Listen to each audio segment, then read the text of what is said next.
आज हम लोग देखेंगे स्ट्रेट लाइन का शॉर्ट नोट्स। और मैं आप लोगों को ये सजेशन दूंगा कि अगर आपने थियरी पूरी तरह से कंप्लीट कर लिया है और आप एक शॉर्ट रिकैप चाहते हैं इसके फॉर्मूलेस के और उसके इम्पॉर्टेंट कॉन्सेप्ट के, तो आप इसको प्रीफर कर सकते हैं। तो जैसा कि आप लोगों को स्क्रीन पे दिख रहा है कि क्या सेंट्रॉइड, इन सेंटर, ऑर्थो सेंटर और सर्कम सेंटर का कॉन्सेप्ट है। सेंट्रॉइड किसे कहते हैं? जहाँ पे मीडियंस इंटरसेक्ट करते हैं। इन सेंटर किसे कहते हैं? जहाँ पे एंगल बाइसेक्टर इंटरसेक्ट करते हैं। ऑर्थो सेंटर होता है जहाँ पे एल्टीट्यूड इंटरसेक्ट करते हैं, और सर्कम सेंटर होता है जहाँ पे परपेंडिकुलर बाइसेक्टर इंटरसेक्ट करते हैं। जनरली ऑर्थो सेंटर को पी से दिखाते हैं, ऑर्थो सेंटर को पी से दिखाते हैं, सर्कम सेंटर को ओ से दिखाते हैं और मीडियन को जी से दिखाते हैं। अब एक इन सेंटर का बहुत ही इंपॉर्टेंट प्रॉपर्टी है कि incentre I divides the angle bisector through A in the ratio of B plus C by A, जहाँ पे कैपिटल लेटर्स में जो लिखे हैं वो उसके पॉइंट हैं और जो स्मॉल लेटर में लिखे हैं वो साइड के लेंथ हैं। तो आप इसको थियोरी से रिलेट कर सकते हैं और आप इसको एक शॉर्ट रिकैप ले सकते हैं। जैसे कि for example A I upon I D is equals to B plus C by A. Similarly B I upon I is equals to A plus C by B. ये सारी चीज़ें हैं। फिर एक कॉन्सेप्ट आता है रोटेशन का।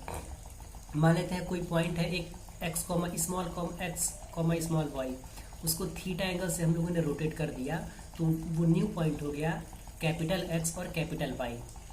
और जो हमने ये रोटेट किया है ये स्टैंडर्ड हम लोग क्या लेते हैं कि एंटी क्लॉकवाइज लेते हैं। इसको हम लोग कहते हैं, मतलब अगर कुछ ना लिखा हो यानी वो एंटी क्लॉकवाइज है। तो इस रिस्पेक्ट में आप इसको कैलकुलेट कर सकते हैं। जैसे आप लोग को टेबल बना होगा, एक्स निकालने के लिए अगर न्यू एक्स आपको निकालना है तो ये हो जाएगा एक्स कॉस थीटा, और न्यू वाई निकालना है तो माइनस वाई साइन थीटा। इस तरह से आप इसको निकाल सकते हैं। फिर आता है कि जो सेंट्रॉइड हो गया, ऑर्थो सेंटर हो गया, सर्कम सेंटर हो गया, इन सब का पॉइंट ऑफ इंटरसेक्शन कैसे याद रखें। ये थोड़ा ज़्यादा थियोरेटिकल साइड में है, जिसमें मैंने फॉर्मूलेज लिखे हैं। उसकी जगह पे लेमडा की वैल्यू क्या रख सकते हैं, लेमडा 1, लेमडा 2, लेमडा 3, वो सारी चीज़ें मेंशन आप उस पर देख सकते हैं। ठीक। और अगर एरिया आता है किसी भी क्वाड्रिलेटरल या किसी भी पॉलीगन का जिसमें कई साइड्स हैं, लेट सपोज 5 पॉइंट 6 पॉइंट ऐसे हैं, तो हम लोग उसके सारे फॉर्मूले हमको रटने नहीं है। एरिया का एक सीधा डायरेक्ट फॉर्मूला है 1/2 हाफ, और उसका डिटर्मिनेंट निकाल दीजिए इन दिस फॉर्म, ऐसे करके आप लोग को स्क्रीन पर दिख रहा होगा। ठीक है। और जी यानी सेंट्रॉइड हो गया, आई यानी इन सेंटर हो गया, ओ यानी सर्कम सेंटर हो गया, पी यानी ऑर्थो सेंटर हो गया। तो ये इक्विलेटरल ट्रायंगल के लिए सारे पॉइंट्स एक ही, ये सारे मतलब इंटरसेक्टिंग पॉइंट एक पॉइंट पे ही लाई करते हैं। और आइसोसेलेस के लिए एक इंपॉर्टेंट प्रॉपर्टी होता है कि ये चारों कोलिनियर होते हैं। ठीक।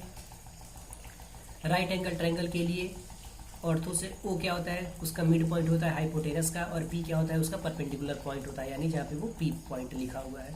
तो ये इस तरह से आप देख सकते हैं। पी जी ओ ऐसे याद कर सकते हैं। पी क्या है हमारे पास, पी हो जाएगा ऑर्थो सेंटर, जी हो जाएगा मीडियन, ओ हो जाएगा हमारे पास सर्कम सेंटर। तो इन दोनों का रेशियो आता है P upon G equals to 2/1। ये आप रिमेंबर कर सकते हैं। फिर हमारे पास कॉन्सेप्ट आता है कि equation of line in the form of angle. तो उसमें क्या है कि x cos alpha plus y sine alpha बराबर p, where is p is equals to perpendicular distance of a definite point from that line. इसको एक और form में याद करते हैं, x minus x one upon cos theta equals to y minus y one upon sine theta equals to plus minus are. एक आता है इमेज और फुट ऑफ परपेंडिकुलर और इमेज ऑफ दैट पॉइंट का कॉन्सेप्ट। लेट सपोज हमारे पास एक straight line है जिसका इक्वेशन दिया है a x plus B Y plus C equals to 0, और एक पॉइंट पी है जिसका जो है x1 y1। तो हमसे दो चीज़ें पूछेगा, उस पॉइंट का फुट ऑफ परपेंडिकुलर बताइए, नंबर 2 उस पॉइंट का इमेज बताइए।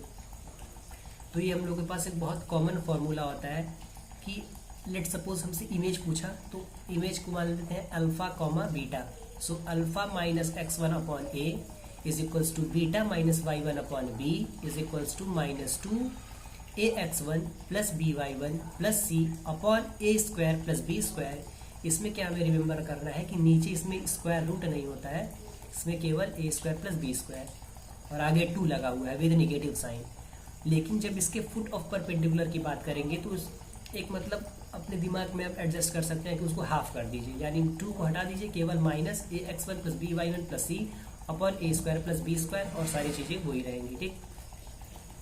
इसके बाद आता है position of a point with respect to a line. मान लेते हैं कि एक line A x plus B Y plus C equals to 0 है और दो पॉइंट हमें दे दिए हैं ए कॉमा बी, ए और बी। ए क्या है अल्फा कॉमा बीटा, बी क्या है एक्स कॉमा वाई। तो अगर दोनों का वैल्यू, उन दोनों पॉइंट को अगर हम लाइन में रखते हैं और लाइन में रखने के बाद दोनों निगेटिव आता है यानी वो अपोजिट साइड में है, और उसी इक्वेशन लाइन की इक्वेशन में दोनों पॉइंट को रख के अगर मल्टीप्लाई करते हैं और वो ग्रेटर देन 0 आता है यानी वो सेम साइड में है। और डायरेक्टली कुछ इमेज का तो हम लोगों ने फॉर्मूला देख लिया, लेकिन कुछ कॉमन ऐसे फॉर्मूलेज हैं यानी उस बिना उस फॉर्मूलेज को लगाए हुए भी आप मतलब डायरेक्ट पता कर सकते हैं कि इस पॉइंट का इमेज क्या होगा। तो जैसे मान लेते हैं अल्फा कॉमा बीटा एक पॉइंट है और पूछता है कि एक्स एक्सिस के अबाउट इसका इमेज क्या होगा, तो सीधे अल्फा कॉमा माइनस बीटा कह सकते हैं। वाई एक्सिस के अबाउट क्या होगा, माइनस अल्फा कॉमा बीटा कह सकते हैं।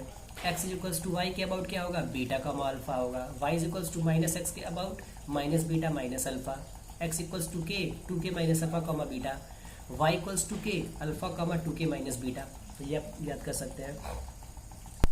और एक क्या होता है कि अगर एक ऐसी लाइन जो किसी दो लाइन के इंटरसेक्टिंग पॉइंट्स होके पास कर रही हो तो उस लाइन का इक्वेशन क्या होगा। तो इसमें क्या है, मान लेते हैं एक लाइन L1 है जिसका इक्वेशन आप लोगों को दिख रहा है L2 है।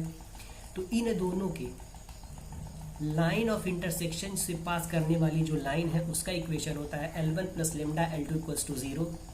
तो आप लोग सोचेंगे लेमडा क्या है, इसमें लेमडा क्या है कि आप लोगों को क्वेश्चन में एक ऐसा कंडीशन दिया रहेगा जिससे आप लेमडा को फाइंड कर पाएंगे, जिससे कि आप उस लाइन का इक्वेशन निकाल लेंगे। फिर एक कॉन्सेप्ट आता है कि दो लाइन है और एक ऐसी लाइन जो उस एंगल, उन दोनों लाइंस के बीच में बनने वाले एंगल को इंटरसेक्ट करती हुई जा रही है, उसका इक्वेशन क्या होगा। उसके लिए फॉर्मूला है a1x plus b1y plus c upon a1 square plus b1 square under root is equals to plus minus a2x plus b2y plus c2 upon a2 square plus b2 square. यहाँ पे आप लोगों को क्लियरली दिख रहा होगा कि यहाँ पे प्लस और माइनस दोनों साइन यूज़ किया गया है, यानी दो वैल्यूज आएंगी। तो ये दो वैल्यूज का कॉन्सेप्ट आता है कि एक्यूट एंगल बाइसेक्टर है कि ऑब्ट्यूज एंगल बाइसेक्टर है। यानी दो लाइन जब इंटरसेक्ट करेंगे तो इसमें ऑब्वियस है कि उसमें दो एंगल्स बनेंगे, एक एक्यूट होगा, एक क्या होगा, ऑब्ट्यूज होगा।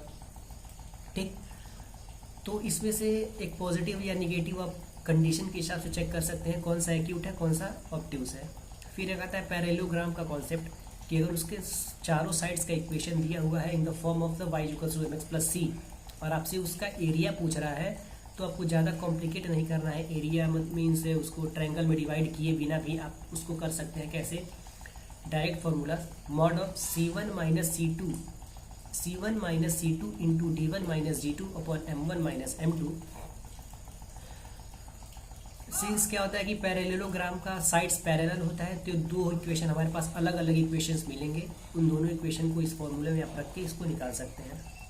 फिर आता है कि जॉइंट इक्वेशन, यानी जो पेयर ऑफ स्ट्रेट लाइन वाला कॉन्सेप्ट है उसमें जॉइंट इक्वेशन का एक कॉन्सेप्ट आता है। दो लाइन हमारे पास है a1x plus b1y plus c1 equals to 0, a2x plus b2y plus c2 equals to 0। Joint equation of L1 L2 क्या लिख सकते हैं, L1 dot L2 equals to 0। ये हो गया हमारा जॉइंट इक्वेशन।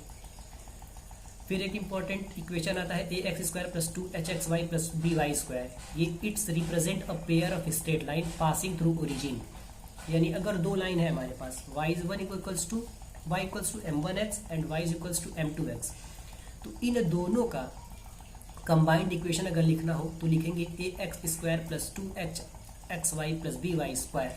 ओके, या फिर अगर तीन लाइन है तो x cube plus ax square y plus bxy square y cube. इसमें आप लोग क्या देख रहे होंगे कि सम जो है पावर का, यानी x और y का जो भी पावर है उसका सम 3 आ रहा है, यानी ये होमोजीनियस इक्वेशन ऑफ डिग्री 3 है विच represents 3 lines passing through origin. इसमें याद ये रखना होता है कि ये लाइन्स ओरिजिन से ही पास करती हैं अगर हमारे पास ये कॉन्सेप्ट दिया हुआ है।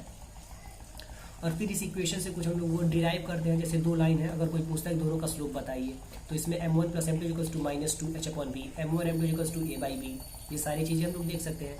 उन दोनों के बीच का एंगल भी हम लोग बता सकते हैं, tan theta equals to 2 under root h square minus ab upon a plus b। इसको आप रिमेंबर करिए क्योंकि इस पर 2022 में डायरेक्ट क्वेश्चंस भी आए हुए हैं। क्या है, tan theta equals to 2 under root h square minus ab upon a plus b। और आई स्ट्रांगली सजेस्ट यू कि अगर आपको एक बार में ये शॉर्ट नोट्स नहीं समझ आ रहा है तो इसको दोबारा आप देखिए, आई होप आप लोगों को समझ आएगा ये। आगे क्या है कि इसका एक और कॉन्सेप्ट होता है कि x y equals to 0 equally inclined to axis होता है, ठीक है। फिर आता है कि इक्वेशन ऑफ एंगल बाइसेक्टर, हाँ ठीक।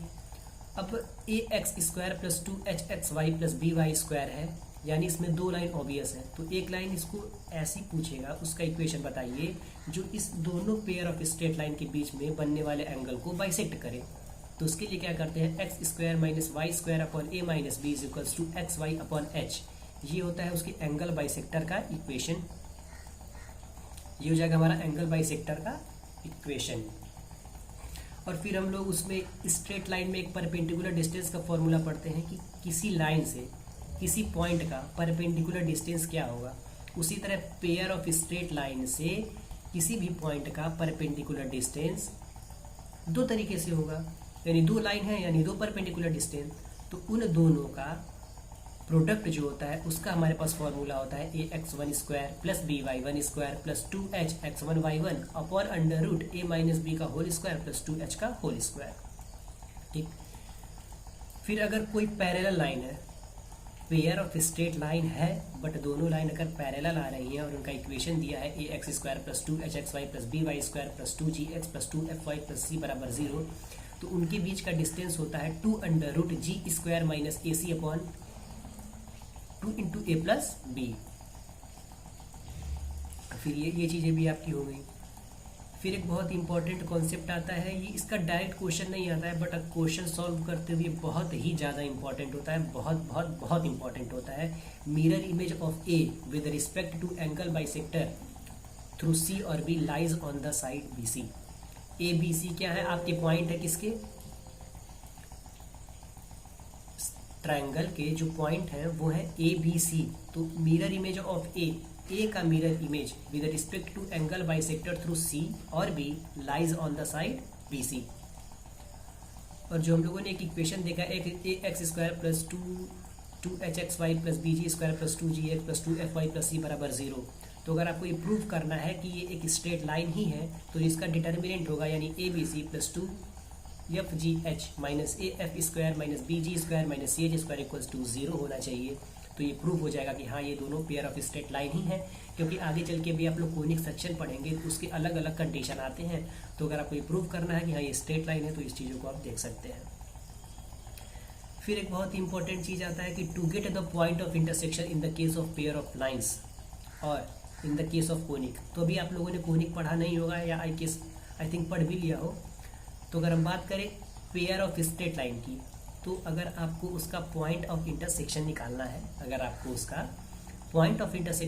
है, तो पार्शियल डिफरेंशिएशन के से आप उसको ज़ीरो कर सकते हैं। पार्शियल डिफरेंशिएशन आई थिंक आप लोगों ने पढ़ा होगा, नहीं पढ़ा होगा तो आप उसका शॉर्ट कोई कॉन्सेप्ट पढ़ सकते हैं। पार्शियल डिफरेंशिएट करके उसको ज़ीरो से इक्वेट करेंगे, तो आप जब उस फंक्शन को with respect to x differentiate करेंगे तो एक्स उसका एक्स कोऑर्डिनेट आएगा, विद रिस्पेक्ट टू वाई करेंगे तो उसका वाई कोऑर्डिनेट आएगा। इस तरह से आप ये चीज़ें आप निकाल सकते हैं। सो फाइनली ये था आपका हम आज का स्ट्रेट लाइन का short notes. I will try कि आप लोगों को मैं अपकमिंग डेज में कोनिक सेक्शन का शॉर्ट नोट्स दे दूँ।